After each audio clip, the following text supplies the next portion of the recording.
su-aashaas waxa weeye baraha bulshada waxaa maalmahan u dambeeyay ku jirtay in roobka la samayn karo nin aqoonyahan ayaa wuxuu ka hadlay in uu jiro chemical lagu buufinayo daruuraha oo la da'inayo oo roobka uu soo da'ayo ama dalalka qaarkood ay iska xadaan masalan haddaynu tusaale soo qaadano roob ka dii lahaa Soomaaliya ayaa la xadayaa wuxuu ka da'ayaa Ethiopia arrintaasi diiniyan sida uu egtahay maxaad se ka odhanahay horta waan dhageystood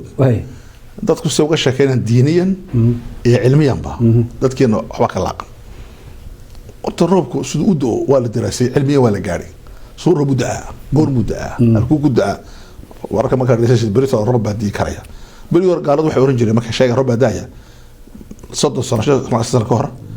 waxaa بريت هنا ربع ساعات داعي إمي كوي بدحنا يتوقع وحلا فيلا إنه ربده waxay ogaadeen inay jirto quwad iyaka aan ahayn oo roobka xakumo bedeli karta hawadu sabay noqonta way bedelataa marka hadalkii waa qooqi binaadka uu yareeyay wuxuu ku soo laamay in raado waxa la filayaa saacadaas oo dhan taasoo mid kood weeyaan arinta labaad waxa weeye quraanka waxa ku qoran ilaahay baa roobka soo dejiya number 1 meeshuu ku soo dejinaysa isaga qaraarka qaata soo dejinaysa isaga qaraar kale oo number 2 number 3 saddexaad waxa weeyaan binaadku ma gaari karaa inuu roob soo dhaxeeyo cilmiyan ha binaadku uu gaari karaa inuu roobku marka la arko soo culayska soo in la soo jiidi karo oo deesin karo laakiin binaadku ma gaari karaa inuu roobka meel ka muddo meel taa wala ma gaari meesha roobka ka jooji meeshana takaleeto waxa Soomaalidu waxa yaab ku yihiin Ethiopia roobka naga xado Ethiopia dawlad Mareykan ba dawlad European ba waxaan waa qalad weeyaan arinta kaleete ee aadka u yaabka badan waxaan roob la'aanta Soomaaliya ka jirta waxa sameeyay Soomaalida waxayna ku sameeyeen markay xaageen ay mariyeen geedii roobka waxa soo jiidan jiray geedaha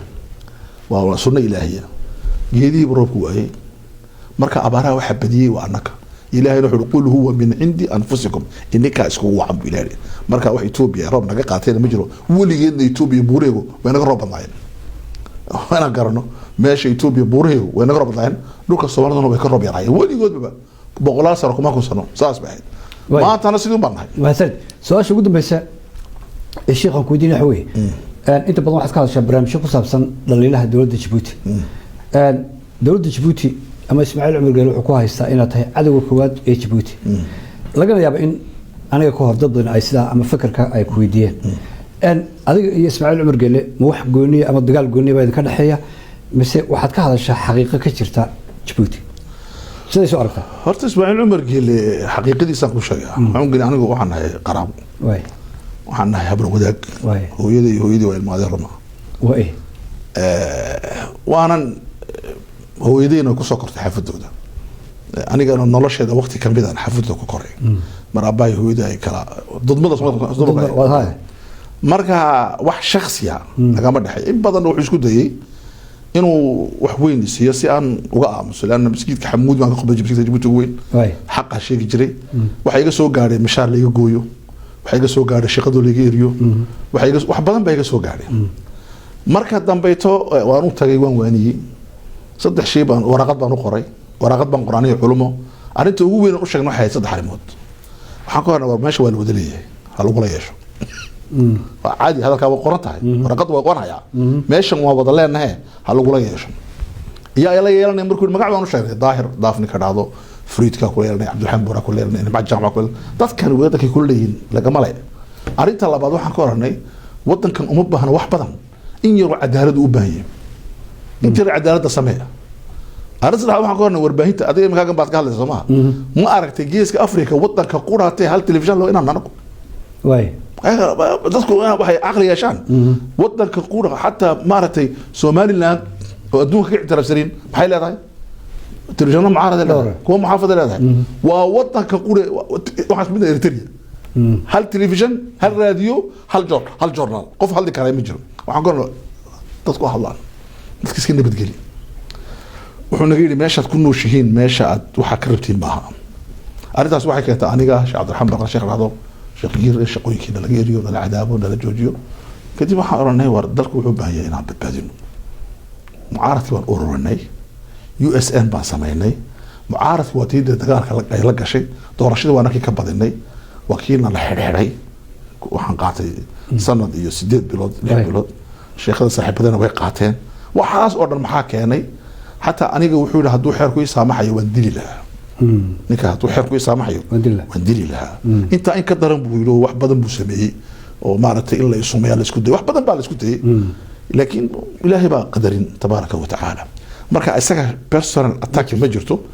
waa walaalkayba waxaan arkaa maanta hadduu ii dhageysan lahaa waxaan ka waran lahaa boqor yar baan kaa dhigaynaa iskaga tag meeshan aan ku sharfaynaa magac baan ku yeelaynaa ilaa iyo imika waxay dhahdaa ninkaasi aniga waa walaalkii weyaan waa habar wadaag baan ciyaalkiisa adeeraan wadahay laakiin dhibaatada dalkayga ayaa u daqmaday soomaaliyaan ka hadlaa u damqadaa somaliland baan ka hadlaa u damqadaa ethoobiyan ka inta markaad samaysay lagu cadaabay ee lagu dhibay miyaa lagu musaafiriyey mise adaa iska uga baxay jibid markaa anaga markii horeba xaaskayga shaqo ka heshay Canada anagu qaxooti min dad baa dhahdaa sheekh waa qaxooti mishaar baa ana taa macnay xaaskayga shaqo ka heshay Canada shaqada loogu yeeray anagoo wasaarada gelinba waan ka daba imid kadib markaan u arkay wadanka waan noqday markaan xabsiga ka soo baxay baan u imid xaaskayga mar labaad waxaan ku talagalay inaan noqdo anoo noqodkii noqdo isle ba iga dhamaaday baasaboorkii wadanka waxaan u diray safaaradda Mareykanka si la igu soo cusboonaysiiyo baasaboorka laga qaatay bila warqadana ilaa aan warqadaha kala helay ma dhaweyto marka leeyma ogolayna Djibouti ku laamo marka waa saas weeyaan aad iyo aad baad mahadsantahay Sheekh Cabdiraxmaan Bashiir aad iyo aad baad waqtigaadna siisay adigu mahadsantahay aad mudan walaalkay adiga iyo telefishanka iyo walaalaha maaragtay technician ka shaqeynayay dhinaca maaragtay sawir qaadka iyo qadarkaba